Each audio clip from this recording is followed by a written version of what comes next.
رسول اعظم صلی اللہ تعالی علیہ وسلم کی جو ہے تو تعظیم دل میں نہیں تھی، اس وجہ سے یہ ملے گا ان کو۔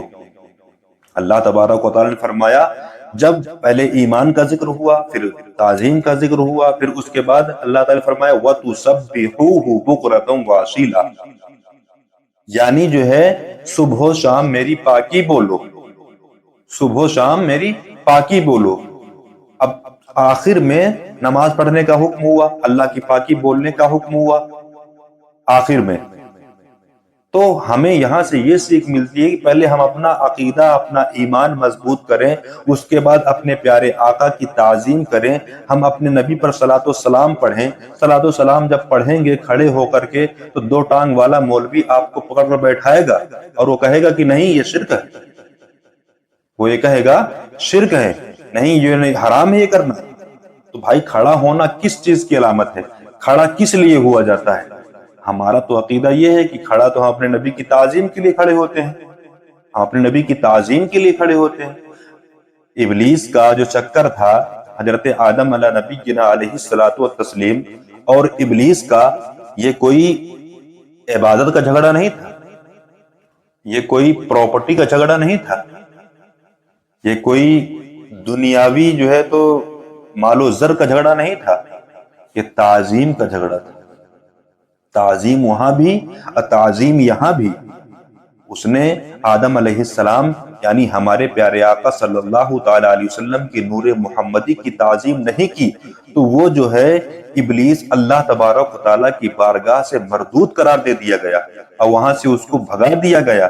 لیکن یہاں جو ہمارے نبی کی تعظیم نہیں کرتے ہیں تو قسم خدا کی وہ بھی ابلیس کے طریقے ذلیل و خوار ہوں گے، کیونکہ پہلے ہمارے نبی کی تعظیم ہے، تعظیم سے اس نے منہ پھیرا تھا، تعظیم سے یہ بھی منہ پھیر رہے ہیں جو وہابی دیا بنا ہے، جو اپنے آپ کو مولانا مولوی مفتی کہلانے والے ہیں، اور ان سے کہا جائے کہ جو ہے تو تعظیم کی بات کی جائے تو تعظیم کہیں گے کہ ہاں تعظیم کرتے ہیں، لیکن کیسی تعظیم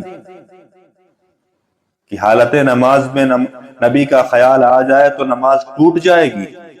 اب آپ بتائیں کہ آپ جب اپنی نماز میں نبی کا خیال نہیں لائیں گے تو آپ کی نماز ہوگی؟ اب آپ کہیں گے کہ نماز میں نبی کا خیال کیوں، اللہ کا خیال؟ تو میرا کہنے کا مقصد یہ ہے کہ آپ یہ بتائیں کہ جب آپ التحیات پڑھیں گے، التحیات پڑھنے میں جب اللہ کے نبی کا نام آتا ہے، یعنی التحیات والطیبات السلام علیکہ ایھا النبی، السلام علیکہ التحیات للہ والصلوات والطیبات السلام علیکہ ایھا النبی۔ اب ایھا النبی کا خیال آیا تو کون سا ایسا مسلمان ہوگا کہ نبی لفظ نبی سے نبی کا خیال نہ آئے؟ آپ اپنے دل میں ہاتھ رکھ کر سوچئے کہ لفظ نبی سے نبی کا خیال نہیں آئے گا، سلام پڑھو گے تو نبی کا خیال آئے گا، درود پڑھو گے تو نبی کا خیال آئے گا، کیونکہ نماز میں درود بھی پڑھا جاتا ہے۔ ارے نبی تو نبی ہے، نبی کی اہل بیت کا خیال آئے گا۔ جب تک ہم اہل بیت کی پر درود نہیں بھیجیں گے تو ہماری نماز ہی نہیں ہوگی۔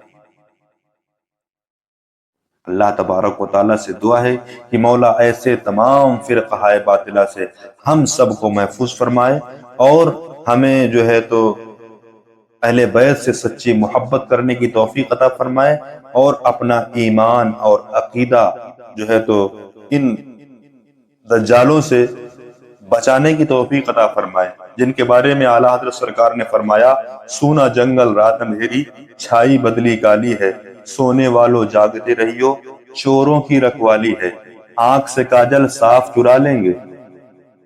میرے امام نے پہلے وضاحت فرما دی، آنکھ سے کاجل صاف چرا لیں یا وہ چور بلا کے ہیں، تیری گٹری تاکی ہے اور تو نے نیند نکالی ہے، تو بے فکر سو رہا ہے، سوتا رہ جائے گا، تو بھی فکر سو رہا ہے، سونا ہی کافی ہے، تو کہتا ہے نیند ہے میٹھی تیری مت ہی نرالی ہے۔ جب ہم جگاتے ہیں تجھے تو ارے سنی وہابی رہ گیا ہے، اس کا خالی یہی رہ گیا ہے، اتنا ہی رہ گیا، ان کو لڑانے والا کام کرتے ہیں۔ معاذ اللہ رب العالمین۔ نبی کی عظمت پر پہرا، نبی کی ناموس پر پہرا، نبی کی وقار کے لیے اگر ہم کسی کو برا بھلا کہہ رہے ہیں، اگر نبی کی عزت کے لیے، نبی کی ناموس رسالت کے لیے اگر ہم کسی سے لڑ بھی رہے ہیں، تو تمہیں لڑائی سمجھ میں آ رہی؟ اپنے گھر کی لڑائی نہیں دکھتی ہے؟ گھر گھر میں لڑائی، میاں بیوی میں لڑائی، باپ بیٹے میں لڑائی، ماں بیٹے میں لڑائی، بیٹی بیٹی میں لڑائی، ننند بھوجائی میں لڑائی، ننند اور بھابھی میں لڑائی، ساری گھر میں ساری خرافات ہیں۔ لیکن جب دین کی بات آتی ہے، جب دین کے لیے ہم لڑتے ہیں، تو کہتے ہیں یہ لڑانے والے۔ تم اپنے لیے زندہ ہو؟ پیدا کس کے لیے ہوئے ہو؟ نبی کے لیے پیدا ہوئے۔ زمین و زماں تمہارے لیے، مکین و مکہ تمہارے لیے، چنین و چنا تمہارے لیے، بنے دو جہاں تمہارے لیے۔ ہم آئے یہاں تمہارے لیے، اٹھے بھی وہاں تمہارے لیے، دہن میں زباں تمہارے لیے، بدن میں ہے جاں تمہارے لیے۔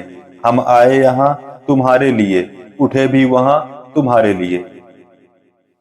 جب اپنے نبی کے لیے آئے ہو تو اپنے نبی کے لیے لڑو، اپنے نبی کے لیے جو ہے تو کسی سے دشمنی کرو تو اللہ اور اس کے رسول اس کے لیے کرو، اور کسی سے دوستی کرو تو اللہ اور اس کے رسول کے لیے کرو۔ اللہ تبارک و تعالیٰ سے دعا ہے کہ مولا کریم ہمیں سمجھ عطا فرمائے۔ السلام علیکم ورحمۃ اللہ وبرکاتہ۔